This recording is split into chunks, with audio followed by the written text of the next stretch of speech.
Évangile de Jésus-Christ selon saint Luc, chapitre 19, versets 11 à 28. En ce temps-là, comme on l'écoutait, Jésus ajouta une parabole. Il était près de Jérusalem, et ses auditeurs pensaient que le royaume de Dieu allait se manifester à l'instant même. Voici donc ce qu'il dit. Un homme de la noblesse partit pour un pays lointain pour se faire donner la royauté et revenir ensuite. Il appela 10 de ses serviteurs et remit à chacun une somme de la valeur d'une mine.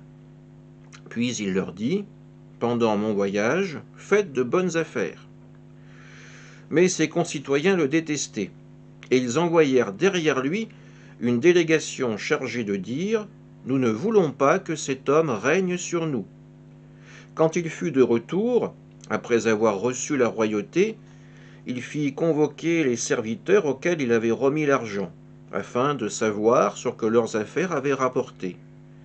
Le premier se présenta et dit, « Seigneur, la somme que tu m'avais remise a été multipliée par 10. » Le roi lui déclara, « Très bon, bon serviteur, puisque tu as été fidèle en si peu de choses, reçois l'autorité sur 10 villes. » Le second vint dire, « La somme que tu m'avais remise, Seigneur, a été multipliée par 5. » À celui-là encore le roi dit, « Toi de même, sois la tête de 5 villes. » Le dernier vint dire, « Seigneur, voici la somme que tu m'avais remise. Je l'ai gardée enveloppée dans un linge.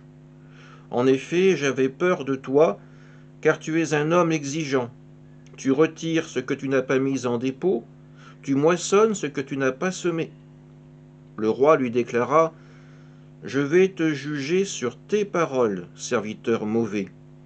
Tu savais que je suis un homme exigeant, que je retire ce que je n'ai pas mis en dépôt, que je moissonne ce que je n'ai pas semé. Alors pourquoi n'as-tu pas mis mon argent à la banque?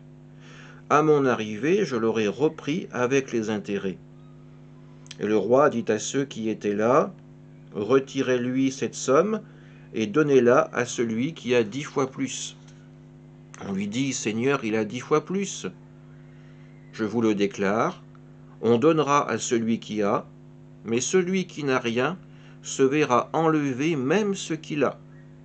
Quant à mes ennemis, ceux qui n'ont pas voulu que je règne sur eux, amenez-les ici et égorgez-les devant moi. » Après avoir ainsi parlé, Jésus partit en avant pour monter à Jérusalem. Acclamons la parole de Dieu.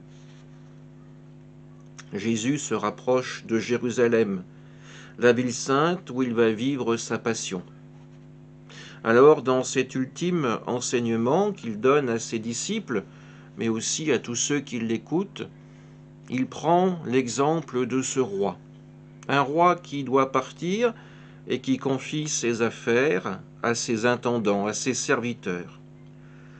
L'un va multiplier par 10 la somme reçue, l'autre par 5. Le troisième, quant à lui, va rendre exactement ce qu'il a reçu. Son excuse, c'est qu'il juge que le roi a un comportement mauvais, dur avec ses sujets, tyrannique. Alors la peur l'a paralysé, il n'a rien fait pour ne rien perdre. À travers cet exemple du troisième serviteur, c'est à nous-mêmes que Dieu s'adresse aujourd'hui. À tous, il a donné des dons, des talents, des capacités, des charismes. Il nous a donné la foi qui nous fait vivre. Et pourtant, qu'en faisons-nous? Sommes-nous paralysés par la peur de l'échec, la peur d'entreprendre, la peur de ne pas savoir faire? Ou simplement, sommes-nous paralysés par l'indifférence de ce que Dieu nous a confié et que nous jugeons comme quelque chose de peu de valeur? C'est à ces questions que Jésus nous invite aujourd'hui à répondre avec le courage de la foi et le désir de vérité. Amen.